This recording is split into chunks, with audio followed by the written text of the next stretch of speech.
भगवद्गीता 18.66 सर्वधर्मान् परित्याज्य मामेकं शरणं व्रज अहम त्वां सर्वं पापींभ्यो मोक्षयिष्यामि मा शुच.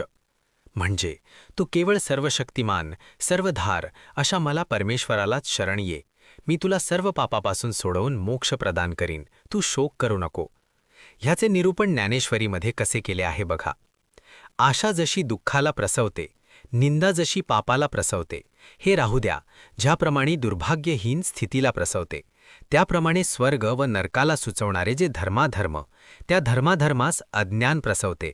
ते संपूर्ण अज्ञान ह्या ज्ञानाने नाहीसे करून टाक. हातात दोरी घेऊन ज्याप्रमाणे त्या दोरीवर भासणारी सर्पाची कल्पना टाकून द्यावी, अथवा निद्रेच्या त्यागाने ज्याप्रमाणे स्वप्नातील प्रपंच टाकून द्यावा, अथवा रोग नाहीसा झाला म्हणजे तोंडाचा कडूपणा नाहीसा होतो. अरे अर्जुना, दिवस मावळल्यावर मृगजळ नाहीसे होते. त्याप्रमाणे मिथ्या धर्माधर्माला दाखवणारे जे मूळ अज्ञान, त्या अज्ञानाचा त्याग करून धर्माधर्माचा त्याग कर. मग ज्याप्रमाणे निद्रेसह स्वप्न गेले असता आपण एकटे उरतो, त्याप्रमाणे अज्ञान नाहीसे झाल्याबरोबर मीच एकटा राहतो.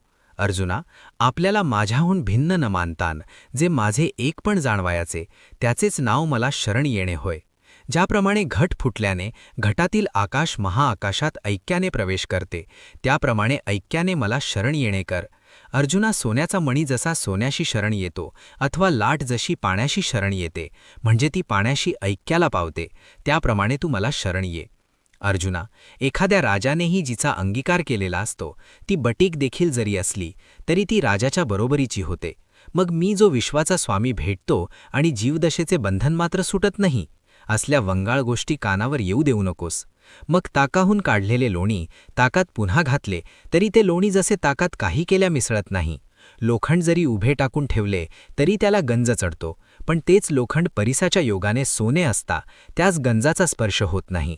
त्याप्रमाणे अद्वैत भावाने मला शरण आल्यास तुला धर्माधर्म हे सहजच बाधक होणार नाहीत, कारण तुझी सर्व कर्मे मद्रूप होतील. अर्जुना, सूर्याला अंधाराची खबर असते काय, अथवा जागृत अवस्थेत स्वप्नभ्रम दिसेल काय? म्हणून तू आपल्या ठिकाणी तुझ्या धर्माधर्माविषयी काही काळजी करू नकोस. तुझे पुण्य व पाप मीच होईन. हे चतुर अर्जुना, मीठ पाण्यात पडले असता त्याचे सर्व पाणीच होते. मला अनन्य भावाने शरण येणारा जो तू, मी तुला त्याप्रमाणे होईन. हे कुंतीपुत्रा, सर्व प्रकारच्या धर्माचा त्याग करून केवळ मलाच शरण ये. मी तुला सर्व पापांपासून मुक्त करीन. तू भयभीत होऊ नकोस. सर्व रूपाच्या योगाने जो रूपवान आहे, सर्व दृष्टीच्या योगाने जो डोळस आहे व जो